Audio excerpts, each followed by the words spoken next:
Assalamualaikum warahmatullahi wabarakatuh. Perkenalkan, nama saya Ida Mursida Syam, NIM 218010113 dari kelas A21. Baik, pada kali ini saya akan memaparkan materi saya yang berjudul Konsep Dasar Evaluasi Pembelajaran. Dalam materi ini ada 3 yang akan kita bahas. Yang pertama, pengertian evaluasi, pengukuran, penilaian, dan tes. Yang kedua, yaitu prinsip-prinsip evaluasi pembelajaran. Dan yang ketiga, tujuan evaluasi. Pembahasan kita yang pertama yaitu tentang pengertian evaluasi, pengukuran, penilaian, dan tes. Kemampuan melaksanakan evaluasi pembelajaran merupakan kemampuan dasar yang mesti dikuasai oleh seorang pendidik maupun calon pendidik sebagai salah satu kompetensi profesionalnya. Nah, evaluasi pembelajaran merupakan satu kompetensi profesional seorang pendidik. Kompetensi tersebut sejalan dengan instrumen penilaian kemampuan guru yang salah satu indikatornya adalah melakukan evaluasi pembelajaran. Yang kedua yaitu pengukuran. Jadi pengukuran adalah suatu proses untuk menentukan kuantitas daripada sesuatu. Sesuatu itu bisa berarti peserta didik, strategi pembelajaran, sarana prasarana sekolah, dan sebagainya. Untuk melakukan pengukuran tentu dibutuhkan alat ukur dalam bidang pendidikan, psikologi, maupun variabel-variabel sosial lainnya. Kegiatan pengukuran biasanya menggunakan tes sebagai alat ukur. Yang ketiga yaitu penilaian. Nah, penilaian adalah suatu proses atau kegiatan yang sistematis dan berkesinambungan untuk mengumpulkan informasi tentang proses dan hasil belajar peserta didik dalam rangka membuat keputusan-keputusan berdasarkan kriteria dan pertimbangan tertentu.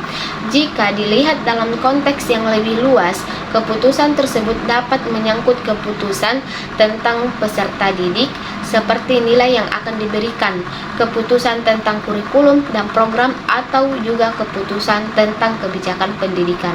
Nah, yang terakhir adalah tes. Jadi, tes adalah pemberian suatu tugas atau rangkaian tugas dalam bentuk soal atau perintah atau suruhan lain yang harus dikerjakan oleh peserta didik.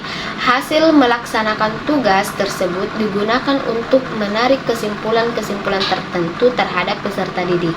Pembahasan kita yang kedua yaitu tentang prinsip-prinsip evaluasi pembelajaran.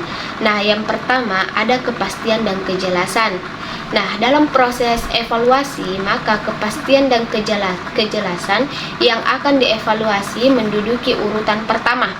Evaluasi akan dapat dilaksanakan apabila tujuan evaluasi tidak dirumuskan dulu secara jelas dalam definisi IAN operasional. Yang kedua yaitu teknik evaluasi. Nah, teknik evaluasi yang dipilih sesuai dengan tujuan evaluasi.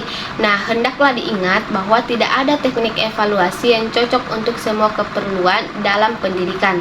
Nah, tiap-tiap tujuan pendidikan yang ingin dicapai, dikembangkan teknik evaluasi tersendiri yang cocok dengan tujuan tersebut. Nah, yang ketiga yaitu komprehensif. Evaluasi yang komprehensif memerlukan teknik bervariasi, yaitu teknik evaluasi tunggal yang mampu mengukur tingkat kemampuan siswa dan belajar siswa. Nah, meskipun hanya dalam satu pertemuan jam pelajaran, sebab dalam kenyataannya tiap-tiap teknik evaluasi mempunyai keterbatasan tersendiri. Pembahasan kita yang terakhir yaitu apa sih tujuan dari evaluasi? Jadi, tujuan dari evaluasi pembelajaran adalah untuk mengetahui efektivitas proses pembelajaran yang telah dilakukan. Hal ini dilakukan oleh semua orang yang bersangkutan, bukan hanya guru melainkan juga siswa itu sendiri.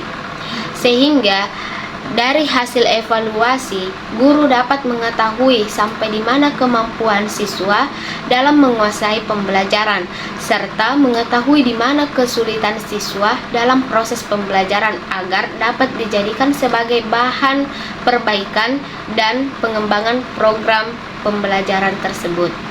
Sebagai kesimpulan, evaluasi adalah suatu kegiatan atau proses yang sistematis, berkelanjutan dan menyeluruh dalam rangka pengendalian, penjaminan, dan penetapan kualitas berbagai komponen pembelajaran berdasarkan pertimbangan dan kriteria tertentu. Nah, kemampuan melaksanakan evaluasi pembelajaran merupakan kemampuan dasar yang mesti dikuasai oleh seorang pendidik maupun calon pendidik sebagai salah satu suatu kompetensi profesionalnya. Evaluasi pembelajaran pada dasarnya bukan hanya menilai hasil belajar, tetapi juga proses-proses yang dilalui peserta didik dan peserta didik dalam keseluruhan proses pembelajaran tersebut. Nah, itulah tadi materi yang sempat saya bawakan. Semoga bermanfaat bagi kita semua. Kurang dan lebihnya mohon dimaafkan. Saya akhiri dengan ucapan Assalamualaikum warahmatullahi wabarakatuh.